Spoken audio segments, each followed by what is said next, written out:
What's up, guys? Welcome back to the Mark Show. We're back here for episode 2 of the recap of the 10-part documentary series of The Last Dance. So we're going to recap episode 2. So I'm here with my guest once again, Jason Verpel, a Chicago native from the west side of Chicago. Uh, whatever. Anyway, so we're going to talk about this episode 2. So now for episode 2, what is one word come to your mind for this episode? Entertaining. Okay. I'll say it was underrated. Underrated. Okay. I like underrated better than entertaining. And you probably could think about why it's underrated because being that it was technically a Scottie Pippen episode. Sort of. Yeah, sort of. Like half and half. Really, was it half and half? You felt like they spent. I felt like the information on Scottie was awesome. It was very to the point where like a lot of the stuff out there we didn't necessarily know. The public did not know. Yes, there's a lot we didn't know. I thought that they could have spent a little bit more time on it, but then I guess you're right because if you're talking about Scottie's past, wasn't as long as I would like it for it to have been, but it was Scottie in regards to his contract and him being underpaid and whatnot. So that kind of pulled into the whole thing. So yeah, I would say it was about half and half. You're right. Yeah, and another reason why I say underrated is because besides the Scottie Pippen side, even Jordan, as a kid, he was underrated because he had his older brother Larry was the better one. And so Jordan said himself, hey, I had to fight for my dad's attention. So it was like, hey, Larry was a better brother, and the arguments he's underrated. Like, it was kind of like it was weird. It seemed like Scottie and Mike had not the same upbringing, but the way they did it. the the the way their high school to college to pros, how it all end up being close to almost similar. From going from being top high school athletes to top college athletes, and make it to the league. It was pretty interesting. No, I agree. The path that they took in regards to being two athletes that weren't necessarily highly touted, until they actually grew into their own. Yes, and Scottie, that boy grew a lot in high school. That boy had some major growth spurts in high school. And yeah, so you go ahead. You go from 5'10" to like 6'7", 5'10" to 6'5" to 6'7". Yeah, on high school, I'm like, damn. Like one summer, I'm like, that's crazy. And I didn't know that Dr. J was Scottie's idol. I didn't know that. So that was pretty interesting. And that boy was pretty bad in high school. Yeah, he was killing everybody, man. Yes, he was. Yes, it looked like, to be honest with you, it looked like Zion. When I was watching it, it looked like a Zion, because Zion was just like murdered all these little high school kids, and he's got like a grown man body. I mean, same thing with Scottie was looking. He was in Central Arkansas, like he was in Arkansas, like hooping out there like that. You know what I mean? That boy was rim rocking, like seriously, like yeah. I was not expecting that at all. And the interesting thing about it that I saw is that, do you see how big and how strong and how towering he was when he was, and how physically imposing he was in high school with, the videos we were watching? Yeah. And then he gets drafted by the Bulls in '87. He come up on the floor and he's skinny, like super skinny. Yes, very much. That boy hit that. Well, but Scottie always been that guy that hit the weight room once he got to the league. And he put that weight up quickly. That boy there was cut. Even for high school and college, look, a body look, he was cut. Hmm. That boy was lean, and Yeah. he had some muscle on him. Hmm. So I wonder how they're going to play his story because right now they're setting this all up because it was unfortunate because of the contracts that they signed back then. Like most of the players would sign 7-year contracts. 7-year contracts, 8-year contracts was a norm back then. It Yeah. wasn't until LeBron, Wade, Melo, and those dudes started doing like 3-year contracts, 2-year contracts, whatnot, so they can maximize their playing time, right? Yeah. Back in the day, we say like in late 80s, early 90s, all those dudes were trying to do was pay the, help take care of their families. And they were all worried about an injury away from their whole career being over. So Hmm. that's why they would sign these deals, 15 million for 7 years, 18 million for 7 years, which is small compared to how we think about it now in regards to, the $200 million contracts that are being sold now, being signed now, 150 million. Like there's guys that are like the ninth and 10th players on the bench, and they're making like 18 million a year now. Do you Yeah. see what I'm saying? But Yeah. back then it was more of like, security. So he signed a really, really bad contract up front and they wouldn't let him out of it. Yeah. Like even Reinsdorf said, once you sign this contract, you done. Don't come talk to me about renegotiate. He said he Mhm. said loud and clear. Sorry. Once you sign that, it's over. It's done. You gonna have to just play this out. Like But damn. but the problem is that the Chicago Bulls got lucky in regards to both Michael and Scotty. They were both completely underpaid during their tenure with the Bulls. Okay. Yes.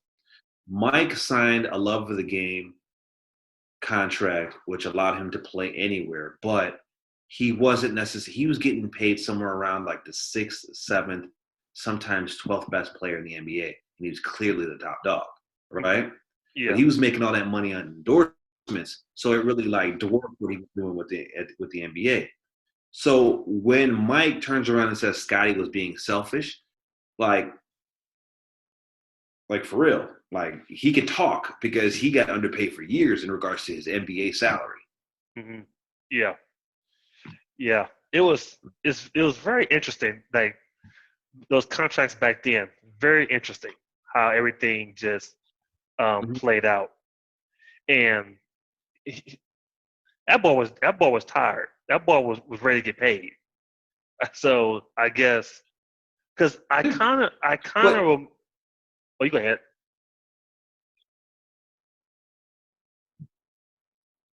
no, you're okay. So I couldn't hear exactly what you're saying, but I'm just gonna piggyback. I think off what you're saying.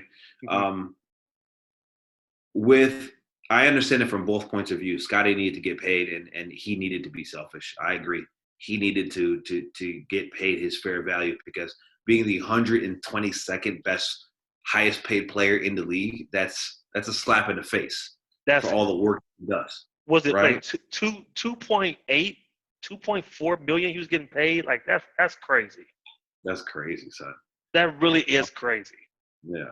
And so, like, you have to understand there are people who do that. There's people who make sacrifices, like the Mike Jordans, the Tom Brady make sacrifices by shedding his salary to be able to sign other players in the team to continue winning championships. And now, when the dude wants his money, he expects to get paid, right? Yeah. Well, Mike got paid. The last 3 years, Mike made something like 30 million, 33 million, 36 million his last 3 years because Jared Reinsdorf had to, not necessarily had to, but he was thankful for what Mike did to the city, how much money they made together in all business ventures and so forth. So he got that kickback towards the end of his career. His last 3 years, he was getting paid. He was signing 1-year deals, getting paid like 36, 37 mil in 1 year, right? Yeah. Where Scotty, man, they weren't about that life. They were like, man, you're closer to the end than you are in your peak, and we're not having that. We're not paying you. Man, Yeah. I don't even know. I'm so upset. I'm still upset to this day that they broke up that team because of just sheer Pride. you pride. No, it's commerce, man. Because they felt like they can save money if they don't pay these dudes. They can save money and they can They had already had the hearts of the city. They're the hearts of pretty much the world at one point in time, right? Yeah. Bulls merchandise is flying off in Ethiopia, it's flying off in China, it's flying off in Brazil, it's flying off the shelf in Norway. You see what I'm saying? It, all over the place. They were making money on top of money all over the place. You see what I'm saying? Yeah. So at the end of the day, Chicago teams are known for this. The people come support their teams. We come support the Bulls, the Bears, the Blackhawks, and so forth. The problem is that they don't want to pay the players, but we still come to the game anyway. The Bears Yeah. haven't paid nobody in years, okay, Yeah. except for Khalil Mack and Jay Cutler was like the only two in the last like 25 years I've ever remember them paying, right? Okay. But people still come to the games no matter what because they got the market on lock. Yeah. Because the fans support, love the Chicagoans, like we love our squads. Yeah. It's just very. I say, you was there. You seen the side, just seeing it from the outside looking in, kind of deal, in a different state, just seeing everything play out and all the behind the scenes stuff. Man, that Pippen, I guess Mm-hmm. he just hated Jerry Krause at that earlier from that point. Like, yeah, when he said he was calling out his name on a bus, like he said he was letting him have it. Every time you see him, let him have it, let him Mm-hmm. have it. That's crazy. Yeah, that's like me tell my boss at work just giving him the business. Like Mm-hmm. that's just crazy to think about, in Yeah. my opinion. But it's a necessary part of the game. In most organizations, they probably would have fired Jerry Krause. Yeah, hell, he if he would brought that team up 2 years earlier than when he wanted to, yeah, Mm-hmm. he probably would have got fired quickly. Right. Yeah, he would have got fired. So it's just e- I give him his credit. He did what he had to do, but damn, it seemed like he was that backdoor salesman kind of guy. Like he'll do this, but behind the scenes do this kind of deal until it all got leaked out. Is that well, yeah, kind of deal. So We talk about Jerry Krause. yeah, Yeah.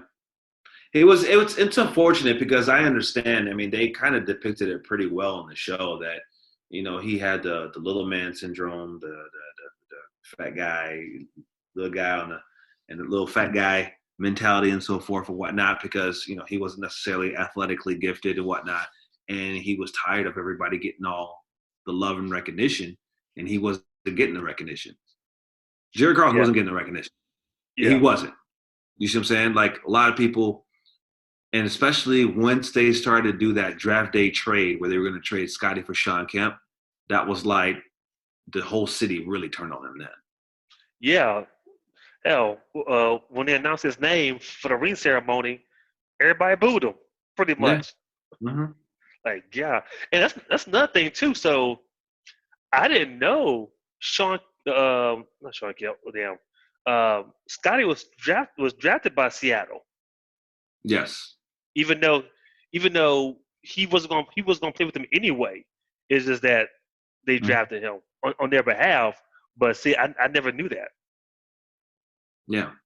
So apparently, what they'll cover, I'm sure, eventually, is they're going to talk about Mike putting the kibosh on two different trades, meaning threatening to leave on two different accounts. One was they were trying to, when we talked about before, Scottie Pippen getting traded for Sean Kemp, and the Hmm. other one is Scottie Pippen getting traded for young Tracy McGrady. I remember that. I Mm-hmm. remember that because yes, I actually remember that that Jordan. Yeah, he put the hammer down on that one real fast. I remember Mm-hmm. that in high school. Mm-hmm. So Yeah. interesting times, interesting times. But Yeah. man, the he killed Dennis Johnson. The He boss killed that whole himself. squad. Mike, Mike, but see, the funny thing is that Mike murdered their whole squad, but they still won. It's still yes. It's just when I rethink about it now, and after watching it, I was like, Dennis Johnson was like, what the hell do I do with this guy? What the hell can Mm-hmm. I do? Get Mm-hmm. okay, come on. What he had 49 points game one, played golf, next game 63. Who does that? Yep. Like The like six, the 63-point playoff game is still a record yeah, in the NBA now. Still a yeah. record, and that was done on April 20th, 1986. Your birthday pretty much. Yes. Oh, here we go. Ah, hell. Uh, so so could you imagine them wanting to do something for my birthday, and I'm saying I don't want to do anything. I don't want no gifts. I mean, all I want to do is just be right here. Right here and rewatch the 63-point game all over again. Yes. No, I meant no, but I'm talking about that year. I was in front of the TV, like I Oh yeah, was, yeah. yeah, with my legs, how they call it, crisscross applesauce. Yes. Crisscross applesauce. Yeah, I Yeah, was right in something front of like the living that. room TV. Hmm. Interesting. That's funny. And I wonder what. Now, I am interested on knowing what was Danny Ainge thinking during that playoff when he was playing through that game. When he mentioned Hmm. he started laughing, he probably like, "Damn, Jordan did warn me a day before about this going to happen. I should have told Dennis. Should have told DJ something about this was going to happen." Yeah. Well, the thing was is that he was coming off an injury. He scored 49 points game one, and to score 63, they were thinking that this dude's going to score 49 points again. Not like, okay, so basically, to put in context of what we're missing too is that what we're talking about is at that point in time that Hmm. was supposed to be the greatest single season team that ever played. That team was. So, I so didn't know. Hold on, real fast. I didn't know that team was that big. The yes, boys is huge. yes, and on top of that, before the '96 Bulls happened, right? Yeah. All the way through history, that '86 team that won the '86 Celtics team was considered the greatest single season team. And that was a team that Mike did the 63 to Yeah. up to that. When Larry started talking and started naming off the roster, I was like, damn, them boys was like, damn. He didn't talk about himself. He talked about McHale and Parrish and DJ. Them boys was cold. Yeah. He said, oh yeah, didn't me? like, come on, like, Cedric damn. Maxwell on the team too. Yeah, yeah. So, but Yeah, that was a really good team. But yeah, that was crazy. But the thing is that too is what they're gonna probably talk about in the future episodes is uh, that how they do. I'm not sure if you've ever played golf before, brother. Like if you go out and golf, you yeah, get in the car, you hit the ball, you drive the cart down, and after you're done playing 9 to 18 holes, you kind of tired. oh You know yeah, what I mean? I could imagine. This dude was playing 36 holes and then playing playoff games later that night. Yes, I mean, Jordan. yeah, Like, I'm not entirely sure if that puts into context for people how exhausting that would be. Like, what kind of animal are you? What kind of alien are you? Because that's a lot. yeah. I saw that on Twitter tonight that he played 36 holes the day before. I'm like, that's a lot of golf Hmm. for a playoff game. That's a lot. So interesting stuff. But yeah, Yes. but this episode was, like I said, you know, to me it was very underrated.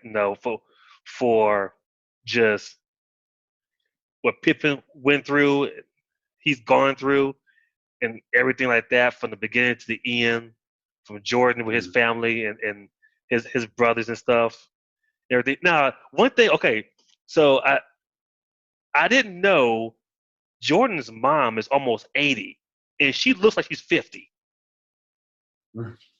Dolores, yeah. Yes, she still looks. She looks young. Mm-hmm. Yeah, Which she's pushing 80. Yeah. I'm like, damn, damn, that lady look good for her age. But just overall, this episode was a good episode too as well. So I'm Mhm. really looking forward to episode 3 with talking about the bad boys. I'm really interested in that. Oh, is that what they're gonna do? They're gonna cover? I didn't see the previews for the next one. Yes, the episode 3 is the Dennis Rodman episode. Okay. And Ah. yeah, yeah, and they they show a preview of him of John Sally, Isaiah Thomas, all the bad boys, and man, that's I ain't gonna lie. If you want to see how rough basketball was back in the pros, every young kid, every high school kid, every college kid should watch this episode or just go back and watch him versus the bad boys and see how just they manhandled Jordan back then. I remember that. Okay, that I do remember very vividly. Mm-hmm. Yep. That's the bad boys made me go to sleep, made me go crying to sleep many a nights. Many a nights. Like I still don't like the Pistons to this day. And I'm in my 40s because of me going to bed crying in my pillow. Because of Beer Lambier and John Sally and the boys. Not necessarily about their tactics, is that Mike could drop 50 on them and it wouldn't matter. Like they'd still find a way to beat us. You have to understand that, and I wonder if they're going to cover that with Scotty too, because Scotty had, even though they showcased his high school career, they showcased his college career, they showed him at the very least maybe his rookie year, and then they kind of they skipped to the very end. Yeah. They didn't cover the migraine Scotty. So there's a Scottie Pippen from '87, which is his rookie year, to about 1990, a 3-year thing where, man, that dude was like, he would make mistakes in crunch time. He would turn the ball over. There was that one year they called it migraines, where he got a headache and couldn't come back in the game, and they clowned us all summer long for that. Yeah. I think it was the year that we lost in Game 7. I think it was 1990 or 1989. We lost Game 7, and Scotty had migraines. They'll probably cover it too, but who knows during the Detroit years, because he didn't come into his own. He kind of comes into his own the year that we win in '91, but doesn't really become Scottie Pippen until '92. I got you. But the Pippen we know, Yeah. yeah. I got you. Now I am like I was thinking when I was watching the episode when they was talking about him getting a surgery. You think he was selfish for that? Yeah. Waiting to get the surgery? No, I don't know about selfish. I can understand what Mike was saying. Yeah, man, because he put his own situation in head of the team, right? So Yeah. basically, Mike has to look at it this way. Mike has to look at it like what you're doing to management because you're trying to get your money, right? And what you're doing to us. We're your brothers. You should have had the surgery done after the season. You held off to have the surgery to kind of stick it to the man, but you really hurting us. Yeah.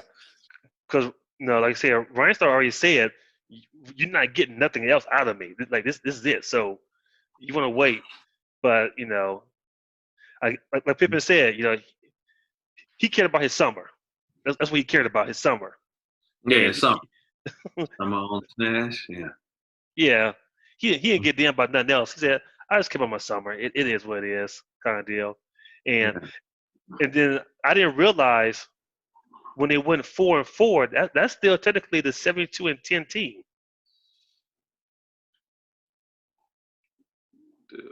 When they went 4-4 to start the season, no, that's not the 72-10 team. Oh, that was the year before. No, when they went, no, this was 90. This is the beginning of '98. So this is the beginning of the third championship in '98. Yeah. So y'all went 4-4, right? We went 4-4 to start the season. Yeah.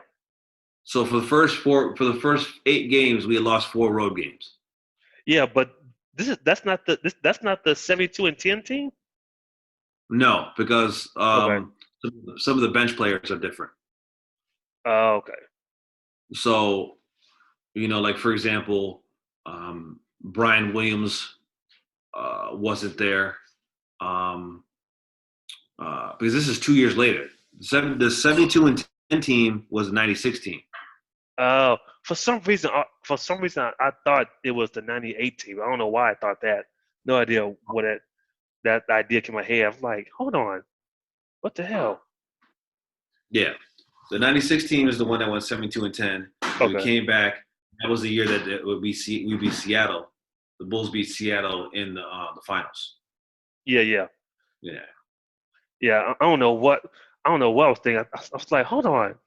I was first fourth. Like, I don't know what I was thinking about watching the show. For some reason, I thought that was the same year, but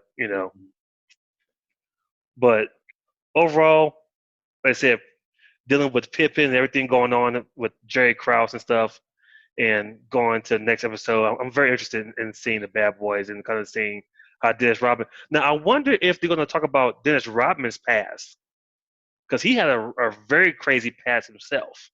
yes. I wonder they're going to dig into his past a little bit. I imagine that they would. Yeah, because he was going through his stuff in Dallas and stuff and everything Mhm. that he was going through. With I think he was adopted a foster kid or something like that as well. So we just gotta see. We gotta see how it plays out. So, well, guys, what you about this episode? If you like, can't talk today. I'm tired.